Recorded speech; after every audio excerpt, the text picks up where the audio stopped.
श्री स्वामी समर्थ. काही अशी वेळ अनेकदा येते आयुष्यात, आपण अनेकदा चुकीचे वागत असतो, तर काहींच्या चुकीची शिक्षा नकळत आपल्यालाही मिळत असते. आपण अनेकदा आपल्या चुकीची शिक्षा भोगतो, तर काही वेळात दुसऱ्यांच्या चुकीची शिक्षाही आपल्याला मिळते आणि आपल्या आयुष्याची यामध्ये होरपळ होत असते. यामध्ये आपण केलेल्या कर्माचीच नाही, तर आयुष्यामध्ये अनेकदा दुसऱ्याच्या कर्माचाही जाब आपल्याला द्यावा लागतो. मंडळी, स्वामी म्हणतात, कर्म करताना नेहमी सजग राहूनच करा, कारण कर्माची परतफेड याच जन्मी आपल्याला करावी लागते. ब्रह्मांडातील कोणताही नियम बदलू शकतो हे खरं आहे, मात्र कर्माचा सिद्धांत आयुष्यात कधीही बदलत नाही हे नेहमी लक्षात ठेवा. तुमच्या बरोबर घडलेल्या वाईट गोष्टींना तुमचे स्वतःचे कर्मच जबाबदार आहे हे एक दिवस तुमच्या नक्की लक्षात येईल.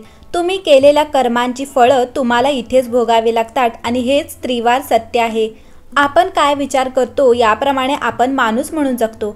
आपण आपल्या विचारानुसारच मोठे होत असतो. आपल्या विचाराने जग बनते हे लक्षात ठेवा. आपण करत असलेल्या विचारानुसार माणूस कर्म करत असतो. समोरच्या व्यक्तीने तुमच्यासह काय केले आणि का केले याचा विचार करण्यात वेळ दौडू नका, कारण तुमच्या जागी त्याचे कर्मच त्याला योग्य उत्तर देते आणि त्यांना आयुष्यात याची फळं भोगण्यासाठी कर्मच जबाबदार ठरते. कोणाचाही सूड कधीच उगवू नका. कर्माला त्याचे काम करू द्या, कारण कोणतीही वाईट गोष्ट ही जास्त काळासाठी टिकत नाही. ज्यांनी तुम्हाला दुखवलं त्यांच्यावर कधीही राग ठेवू नका, कारण त्यांच्या कर्माची फळं स्वामी वेळेनुसार नक्कीच देणार. मंडळी, कर्मांची फळं कसं मिळतात तुम्ही या पांडुरंगाच्या कथेद्वारे समजून घ्या. पंढरपूर येथील पांडुरंगाच्या मंदिरात धोंडीबा नावाचा भक्त नियमितपणे झाडण्याची सेवा करत होता.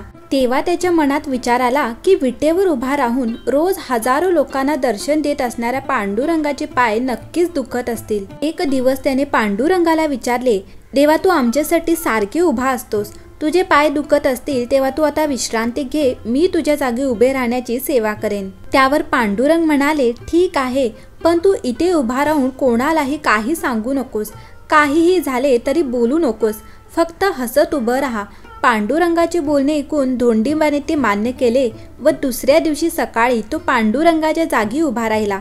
तेव्हा भक्तांचे येणे सुरू झाले. श्रीमंत भक्त म्हणतो, देवा, मी लाखो रुपयांची देणगी दिली आहे, माझ्या व्यवसायामध्ये भरभराट होऊ दे. त्यानंतर तो श्रीमंत भक्त तेथून निघून गेला, पण चुकून तो आपले पैशाने भरलेले पाकिट तेथेच विसरला.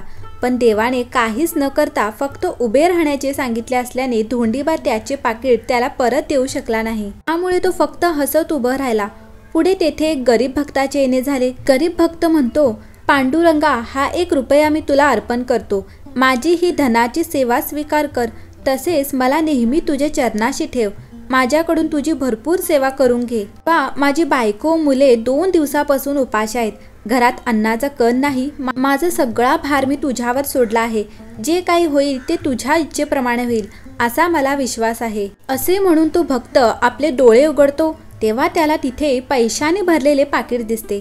तेव्हा देवाचे आभार मानून तो ते पाकिट घेऊन जातो व आपल्या उपाशी बायकोला, मुलांना व इतर गरीब लोकांना अन्न देतो. धोंडीबा काहीच न बोलता हसत उभाच असतो. पुढे तेथे एक नावाड येतो. देवाला उद्देशून तो म्हणतो, हे पांडुरंगा, आज मला समुद्रातून खूप लांबचा प्रवास करायचा आहे, तेव्हा सर्व व्यवस्थित होण्यासाठी आशीर्वाद दे. असे म्हणून तो नावाडी तेथून जाऊ लागतो. तितक्यात तो श्रीमंत भक्त पोलिसांना घेऊन तिथे येतो. तिथे पाकिट नसल्याचे बघून तो श्रीमंत भक्त पोलिसांमार्फत पाकिट चोरल्याच्या संशयावरून नावाड्याला अटक करायला सांगतो. तेव्हा धोंडीबाला फार वाईट वाटते, पण तो काहीच करू शकत नसल्याने तो फक्त उभा राहतो. तेव्हा नावाडी देवाकडे बघून म्हणतो, देवा पांडुरंगा, हा काही खेळ मांडला आहेस, मी काहीच केले नाही तरी मला ही शिक्षा का? हे ऐकून धोंडीबाचे हृदय गहिवरते. तो विचार करतो की स्वतः पांडुरंग जर इथे असला असता तर त्याने काहीतरी केले असते. असे म्हणून न राहून तो पोलिसांना सांगतो की पाकिट नावाड्याने चोरले नसून ते एका गरीब भक्ताने चोरले आहे. त्यावर पोलीस नावाड्याला सोडून देतात. तेव्हा नावाडी व श्रीमंत हे दोघे भक्त देवाचे आभार मानून तेथून निघून जातात. रात्री पांडुरंग मंदिरात येतो व धोंडीबाला विचारतो, कसा होता दिवस? धोंडीबा म्हणतो, पांडुरंगा, मला वाटले होते की इथे उभे राहणे फार सोपे काम आहे, पण आज मला कळाले की हे काम किती अवघड आहे. यावरून कळते की तुझे दिवस हे सोपे नसतात, पण देवा, मी आज एक चांगले काम पण केले. असे म्हणून तो घडलेला सर्व काही देवाला सांगतो। तेव्हा पांडुरंग निराश होऊन त्याला म्हणतो, शेवटी तू माझ्या आज्ञेचा भंग केलास। तुला सांगितले होते की तू कोणालाही काहीही बोलू नकोस, पण तू ऐकले नाहीस। तुझ्या माझ्यावर देवावर विश्वासच नाही। तुला काय वाटले की मी भक्तांच्या हृदयातील भावना ओळखू शकत नाही? धोंडीबा मान खाली घालून उभा राहतो। पांडुरंग पुढे म्हणतात, अरे त्या श्रीमंत माणसाने दिलेल्या देणगीतील पैसे हे चुकीच्या मार्गातील आणि भ्रष्टाचारातील होते आणि त्या पैशांच्या बदल्यात त्याला व्यवसायामध्ये माझ्याकडून भरभराट हवी होती। त्यामुळे पाकीट हरवण्याचा खेळ मला करावा लागला, जेणेकरून ते पैसे चांगल्या मार्गाला वापरून त्याच्या पदरातील पापाचा साठा कमी होणार होता। त्या गरीब भक्ताकडे फक्त शेवटचा 1 रुपया राहिला होता, तरी देखील श्रद्धेने व भक्तीने त्याने मला तो अर्पण केला।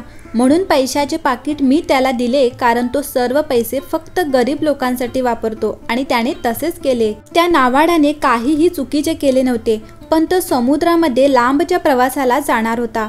तेथील वातावरण आज खूप खराब आहे। मोठमोठ्या लाटा जोराने वाहत आहेत। या परिस्थितीत तो आपले नाव वाचवू शकला नसता व त्याचा प्राण गेला असता। म्हणून मी त्याला अटक करण्याचा खेळ रचला, जेणेकरून तो तुरुंगात बंद राहील व मोठ्या संकटापासून सुटेल। पण तुला वाटले की आपण एक दिवसाचा देव झालो म्हणून आपण सगळे समजू शकतो, पण तू तर सर्व खेळावर पाणी सोडले आणि नेहमी जे होते तेच आज पण झाले। देव मनुष्यासाठी चांगले खेळ रचतो, पण मनुष्यच त्यावर पाणी सोडतो। मंडळी, जे लोक दुसऱ्यांवर वाईट वेळ आणतात त्यांची चांगली वेळ कधीच येत नाही आणि यालाच कर्म असे म्हणतात। त्यामुळे चांगलं करा किंवा वाईट, तुम्ही जे कराल तेच तुम्हाला परत मिळेल। तुम्हाला कथा ही कशी वाटली मला कमेंट करून नक्की सांगा। मंडळी, पुन्हा भेटूया अशाच एक नवीन कथेद्वारे। तोपर्यंत नमस्कार।